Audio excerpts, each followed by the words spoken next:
कहानी की शुरुआत होती है एक ग्रुप एक्सप्लोरर्स से, जिनकी लीडर है सोफिया, और वो सब पैसिफिक ओशन में मौजूद है। सोफिया एक बहुत ही बड़ी फीमेल शार्क लिलीज को तलाश कर रही है। अचानक उनके सिस्टम पर एक अलर्ट आता है कि वो शार्क उनके बहुत करीब आ चुकी है। सोफिया तुरंत सभी डाइवर्स को ऑर्डर देती है, नीचे उतरो और शार्क को पीछे से कवर करो। जिसके बाद कुछ डाइवर्स समुद्र में छलांग लगा देते हैं, जिनमें सोफिया का हस्बैंड क्रिस भी शामिल होता है। थोड़ी देर की तलाश के बाद वो एक छोटे मरे हुए व्हेल मछली को देखते हैं, लेकिन किसी को समझ नहीं आ रहा कि वो मरी कैसे। क्रिस उसके करीब जाता है और देखता है कि उसके जिस्म पर शार्क के काटने के निशान हैं। तभी अचानक बहुत सारी फीमेल शार्क्स निकल आती हैं और पता चलता है कि वो सब लिलिस की बेटियां हैं। तभी लिलिस खुद सामने आ जाती है और सब उसे देखकर हैरान रह जाते हैं, क्योंकि उसका साइज पिछली बार के मुकाबले में डबल हो चुका होता है। 2 महीने पहले जब वो सब लिलिस को देखने आए थे, तब उसका साइज 3 मीटर था। अब लिलिस सिर्फ 2 महीने में 7 मीटर लंबी हो चुकी है। सोफिया क्रिस से कहती है कि जल्दी से उसका सैंपल लो ताकि हम उसके तेजी से बढ़ने का राज जान सकें। क्रिस हिम्मत करके उसके करीब जाता है सैंपल लेने, लेकिन लिलिस तुरंत उस पर हमला कर देती है। उसी वक्त क्रिस और सोफिया के बीच कनेक्शन कट जाता है। सोफिया बहुत परेशान हो जाती है और खुद समुद्र में उतर जाती है ताकि अपने हस्बैंड को ढूंढ सके। वो जैसे ही नीचे जाती है, उसे क्रिस का कटा हुआ बाजू मिलता है और वहां और किसी डाइवर का कोई नामो निशान नहीं होता। वो समझ जाती है कि वो सब शार्क की खुराक बन चुके हैं, मगर वो हिम्मत नहीं हारती और फैसला करती है कि किसी तरह उस शार्क से सैंपल लेकर ही रहेगी। वो लिलिस के करीब पहुंचती है और सैंपल लेने की कोशिश करती है, लेकिन शार्क उस पर भी हमला कर देती है। सोफिया खुशकिस्मती से एक जाल में फंस जाती है, लेकिन शार्क जाल को खींचती हुई समुद्र की गहराइयों में ले जाती है। किसी तरह से वो जाल से निकलने में कामयाब हो जाती है और खुद को बचा लेती है। फिर 3 साल बीत जाते हैं और हम पहुंचते हैं पेरिस, जहां 2 नौजवान लड़के सीन नदी में मछलियां पकड़ रहे होते हैं। लेकिन अचानक उनके जाल में एक बम आ जाता है। ये देखकर वो दोनों लड़के पुलिस को इस बम की खबर देते हैं। बम की खबर सुनकर रिपोर्टर्स भी वहां आ जाते हैं। तभी पुलिस आकर लोगों को समझाती है कि वर्ल्ड वॉर 2 के दौरान यहाँ शेल्स और मिसाइल्स रखी गई थीं, इसलिए डरने की कोई जरूरत नहीं है। यहाँ अक्सर बम मिलते रहते हैं और जब तक हम यहाँ हैं कुछ नहीं होगा। लोगों को यकीन दिलाया जाता है कि नदी सुरक्षित है। फिर हम पहुंचते हैं व्हेल कंजर्वेशन सेंटर, जहां हमें सोफिया दिखाई देती है। अब सोफिया ने शार्क पर रिसर्च करना बंद कर दिया है और अब वो बच्चों को मछलियों के बारे में जानकारी देती है। लेक्चर के दौरान उसे महसूस होता है कि कुछ लड़के उसका मजाक उड़ा रहे हैं। वो कह रहे होते हैं, कहाँ है वो सैंपल जो तुम्हारे हस्बैंड ने लाया था? क्या वो शार्क उसे मारकर सिर्फ सैंपल ही छोड़ गई? सोफिया बहुत दुखी हो जाती है और लेक्चर छोड़कर बाहर निकल जाती है। तभी एक लड़की नोरा उसे रोकती है और कहती है, मैं तुम्हारी सबसे बड़ी फैन हूँ, मैं तुम्हारे सारे रिसर्चेस को फॉलो करती हूँ, खासकर शार्क वाले। सोफिया कहती है, मैंने वो सब रिसर्च उसी दिन छोड़ दिए थे जब मेरे हस्बैंड की मौत हुई। उन दिनों की याद मत दिलाओ, मुझे तकलीफ होती है। वो जाने लगती है, लेकिन नोरा कहती है, मैंने पता लगाया है कि तुमने लिलीज के शरीर में एक ट्रैकर डिवाइस लगाई थी। सोफिया हैरान रह जाती है। इसके बाद नोरा उसे अपनी ऑर्गेनाइजेशन ले जाती है ताकि डिटेल में बात कर सके। हमें पता चलता है कि नोरा ने समुद्री जीवों को बचाने के लिए एक ऑर्गेनाइजेशन बनाई है। वो समुद्र में रहने वाले जानवरों से बेहद प्यार करती है। नोरा सोफिया को बताती है कि उसने पिछले 3 साल से लिलीज की मॉनिटरिंग की है और कहती है, सोफिया तुम्हें ये पता नहीं होगा कि लिली सब सीन नदी में है। सोफिया हैरान रह जाती है और कहती है, ये नामुमकिन है क्योंकि शार्क फ्रेश वाटर में जिंदा नहीं रह सकती। नोरा बताती है कि क्लाइमेट चेंज और पॉल्यूशन ने लिलीज की नेचर को बदल दिया है और अब वो इस माहौल में भी जीने के काबिल हो गई है। हमारे ग्रुप की कोशिश है कि उसे वापस समुद्र में भेज दें, वरना वो किसी भी वक्त मर सकती है। नोरा कहती है, मैं आज रात डाइव करने वाली हूँ, तुम भी साथ चलो। सोफिया हम दोनों शार्क को देखते हैं और उसे उसके घर वापस ले जाते हैं। सोफिया कहती है, क्या डाइव? तुम्हें क्या लगता है ये इतना आसान है? ये बहुत ज्यादा रिस्की है, ऐसा करने से तुम्हारी जान जा सकती है। ये कोई आम सी मछली नहीं,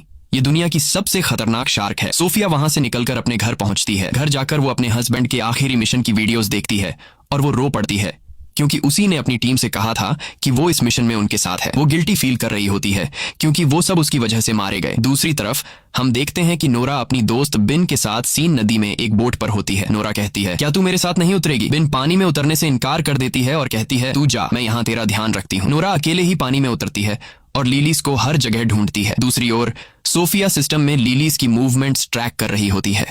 वो देखती है कि शार्क नोरा की तरफ बढ़ रही है, जिसके बाद वो पुलिस को कॉल करती है और बताती है कि नोरा अकेले रिवर के पानी में शार्क को ढूंढने गई है। नोरा अब भी शार्क को तलाश रही होती है। फिर वो एक कार के करीब जाती है जिस पर शार्क के अटैक के निशान होते हैं। उसी वक्त उसे पुलिस के सायरन की आवाज आती है, तो वो समझ जाती है कि पुलिस नदी तक पहुंच गई है। वो फौरन पानी से बाहर आती है और भागने की कोशिश करती है, मगर पुलिस उसे पकड़ लेती है क्योंकि इस रिवर में डाइविंग मना है। सोफिया भी उसी वक्त वहां पहुंच जाती है और नोरा को पुलिस के हाथों गिरफ्तार होते हुए देखती है, मगर वो कुछ नहीं कर सकती। पूरी रात वो नदी के पास खड़ी रहती है लिलीज की मूवमेंट्स को ट्रैक करने के लिए। अगले दिन नोरा अब भी पुलिस स्टेशन में होती है, क्योंकि वो कुछ भी बोलने को तैयार नहीं होती कि वो नदी में क्यों गई थी। वो सिर्फ कहती है, बस यार मैं तो नहाने गई थी। इंस्पेक्टर का नाम आदिल होता है।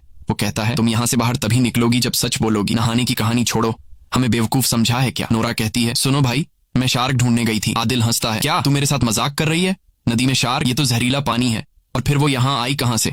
तुमने मुझे बेवकूफ समझा है? नोरा कहती है, मेरा यकीन करो, मैं पानी में शार्क को ढूंढने गई थी, लेकिन अफसर मानने को तैयार नहीं था। दूसरी तरफ सोफिया अब भी उसी जगह पर मौजूद होती है जहां कल रात थी। शार्क की मूवमेंट्स को देख रही होती है और वो काफी नर्वस और डरी हुई होती है क्योंकि शार्क उसके बहुत करीब होती है। तभी उसे पुलिस स्टेशन से कॉल आती है और उसे अपने ऑफिस बुलाया जाता है। वहां जाकर उसे पता चलता है कि ये कॉल नोरा की रिक्वेस्ट पर की गई थी ताकि वो ये प्रूव कर सके कि शार्क वाकई नदी में है। तभी पुलिस को एक लाश मिलती है नदी के किनारे से। सोफिया लाश की हालत देखकर डर जाती है क्योंकि लाश का आधा हिस्सा गायब था, जैसे उसे किसी बड़े जानवर ने काटा हो। सोफिया कहती है, ये काम तो शार्क का ही लगता है। फिर वो पुलिस स्टेशन जाती है और एक लेडी इन्वेस्टिगेटर को सारी जानकारी देती है जो वो लिलीज के बारे में जानती थी। वो ये भी बताती है कि ये शार्क बहुत खतरनाक है, जैसा कि तुम लोग समझ रहे हो वैसी नहीं। इसका साइज बहुत तेजी से बढ़ रहा है और हमें एक एक्सपर्ट टीम चाहिए ताकि हम शार्क को उसके असली समुद्र में वापस ले जा सकें, वरना अगर ये नदी में रही तो किसी भी वक्त मर सकती है। लेकिन वही नोरा को लगता है कि सोफिया और ऑफिसर शार्क को मारने वाले हैं, इसलिए अब नोरा शार्क को बचाने के काम पर लग जाती है और ऑफिसर सोफिया और अदिल को ऑर्डर देती है कि शार्क को सेफ तरीके से समुद्र में पहुंचाया जाए। फिर सोफिया डाइवर्स की टीम के साथ सीन नदी पहुंचती है ताकि शार्क को पकड़ सके। दूसरी तरफ नोरा भी चुपचाप उनका पीछा करती है और दूर से शार्क की मूवमेंट्स को देखती रहती है। सोफिया और उसकी टीम ट्रैकर के जरिए लिलीज की लोकेशन फिक्स कर लेते हैं। डाइवर्स जल्दी से सूट पहन के नदी में उतर जाते हैं। नोरा को लगता है कि वो लिलीज को मार देंगे तो फौरन अपनी दोस्त बिन को कॉल करती है और कहती है कि वो ट्रैकर सिस्टम हैक कर दे ताकि डाइवर्स शार्क की लोकेशन ट्रेस न कर सकें। बिन उसकी बात मान लेती है और सिस्टम बंद कर देती है। तभी डाइवर्स पानी में लिलीज को तलाश करते रहते हैं और वो लिलीज के काफी करीब होते हैं। उन्हें उसकी मूवमेंट का एहसास होने लगता है। तभी ट्रैकर अचानक बंद हो जाता है और वो उसका लोकेशन नहीं जान पाते। वो सब जल्दी से ऊपर आ जाते हैं इससे पहले कि शार्क उन्हें मार डाले। आदिल हैरान रह जाता है कि ट्रैकर अचानक कैसे बंद हो गया और वो सोफिया से कहता है, मुझे लग रहा है कि ये सब तुम्हारा किया धरा है। कसम से अगर कंफर्म हो गया कि तूने ये किया है तो ये तेरे लिए जिंदगी का आखिरी दिन होगा। सोफिया उसकी बातों से नाराज हो जाती है और वहां से चली जाती है और इत्तेफाक से वो नोरा को दूर से देखती है जो छुप के सब कुछ देख रही होती है।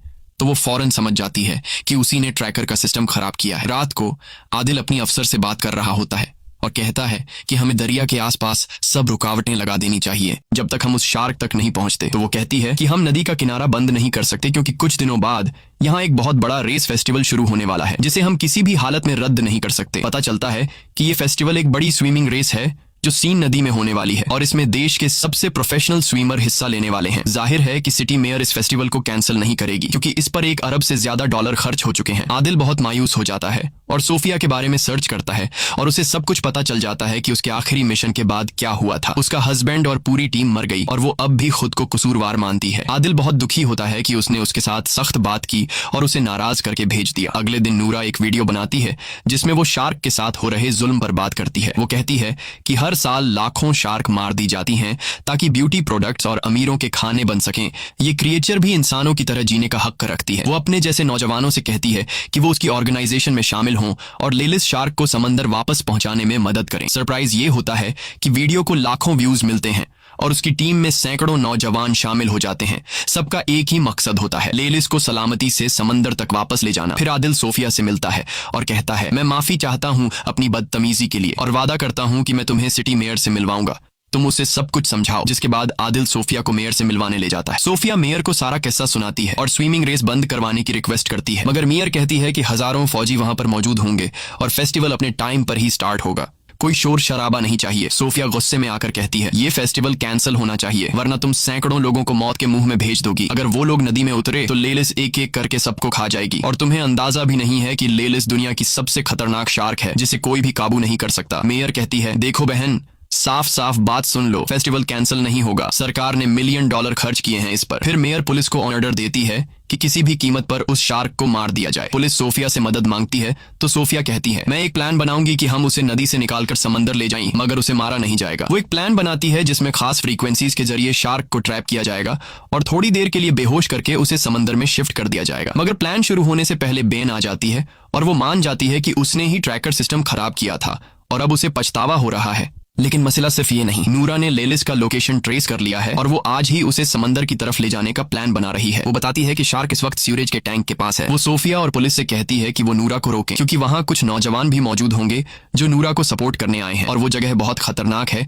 क्योंकि वो सीवरेज एरिया बहुत तंग है। सोफिया कहती है, अच्छा हुआ तुमने हमें ये बताया, और वो यकीन दिलाती है कि वो अपनी दोस्त को बचाएंगी। रात को हम देखते हैं कि नूरा, बेन और ऑर्गेनाइजेशन के बाकी लोग सीवरेज एरिया में पहुंच चुके हैं और मिशन के लिए तैयार हो रहे हैं। बेन थोड़ी नर्वस लग रही होती है, जैसे कुछ छुपा रही हो, मगर वो कहती है, मैं बस तुम्हारे लिए परेशान हूँ। फिर नूरा पानी में उतरती है ये साबित करने के लिए कि शार्क इंसानों के लिए खतरनाक नहीं होती। अब वो लेलिस का इंतजार करने लगती है। उसी वक्त सोफिया, आदिल और पुलिस वहां पहुंच जाते हैं और उससे कहते हैं, फौरन पानी से बाहर आओ, मगर वो लड़की जिद करती है कि वो मिशन पूरा करेगी। सोफिया उस पर चिल्लाती है, जो तुम कर रही हो वो गलत है, ये शार्क तुम्हारी सोच से भी बड़ी है, वो तुम्हारा सोनार डिवाइस और तुम्हें जिंदा खा जाएगी। इसी वक्त नूरा के पास एक शार्क नजर आती है। सोफिया फौरन समझ जाती है कि ये छोटी शार्क लेलिस की बेटी है, लेकिन नूरा बहुत एक्साइटेड होती है और शार्क के करीब जाती है और उसे छूने लगती है ताकि सोनार डिवाइस से उसका पता लगा सके। तभी अचानक आदिल पानी में छलांग लगा देता है ताकि नूरा को बचा सके, लेकिन अचानक शार्क गुस्से में आ जाती है और नूरा पर हमला कर देती है और उसे निगल जाती है। उसी समय पूरे इलाके में हलचल मच जाती है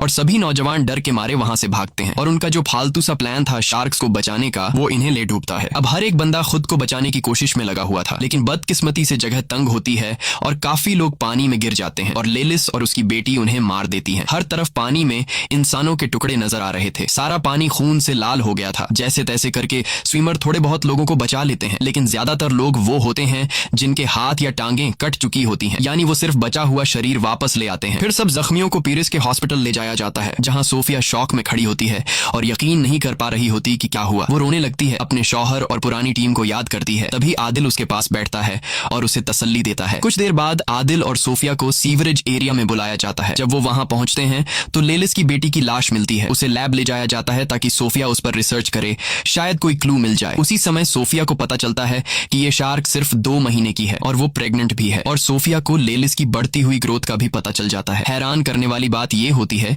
कि ये फीमेल शार्क बिना किसी मेल शार्क के कोलैब किए बच्चे पैदा कर सकती है, यानी बिना नर के खुद ब खुद बच्चे देना। सोफिया समझ जाती है कि ये शार्क बहुत बड़ी आफत है, क्योंकि लेलिस की तादाद कुछ महीनों में बहुत ज्यादा बढ़ जाएगी और ये इंसानों के लिए बहुत बड़ा खतरा बन सकता है। इसीलिए लेलिस और उसकी सारी नस्ल को खत्म करना बहुत जरूरी है, वरना वो इंसानों को खत्म कर देगी। अगले दिन सोफिया और उसकी टीम मेयर के ऑफिस पहुंचती है और उसे सारी नई जानकारी देती है। मेयर बहुत नाराज होती है क्योंकि मिशन नाकाम हो चुका होता है और स्विमिंग फेस्टिवल स्टार्ट होने में सिर्फ कुछ ही घंटे बाकी होते हैं। वो कहती है कि किसी भी तरह इस शार्क को मारो। सोफिया उस पर गुस्सा करती है और कहती है, तुम्हारे लिए पैसे ज्यादा अहम हैं या लोगों की जानें? मेयर गुस्से में कहती है, बाहर निकलो यहाँ से। और फिर वो फैसला करती है कि शार्क को मारने की जिम्मेदारी अब फौज को दी जाएगी। फिर सोफिया और आदिल कैफे में बैठे बात कर रहे होते हैं। सोफिया कहती है, अगर फेस्टिवल को ना कैंसिल किया गया तो बहुत बड़ी तबाही हो जाएगी, क्योंकि मेयर पैसों की भूखी है और मुकाबला हर हाल में कराएगी। आदिल कहता है, चलो मिल के दुनिया बचाते हैं। वो दोनों प्लान बनाते हैं कि वो मेयर के बिना शार्क्स को मारेंगे। फिर आदिल अपने दोस्तों से बात करता है और उनसे मदद मांगता है। सब दोस्त राजी हो जाते हैं और एक टीम बनाते हैं। पहला काम ये होता है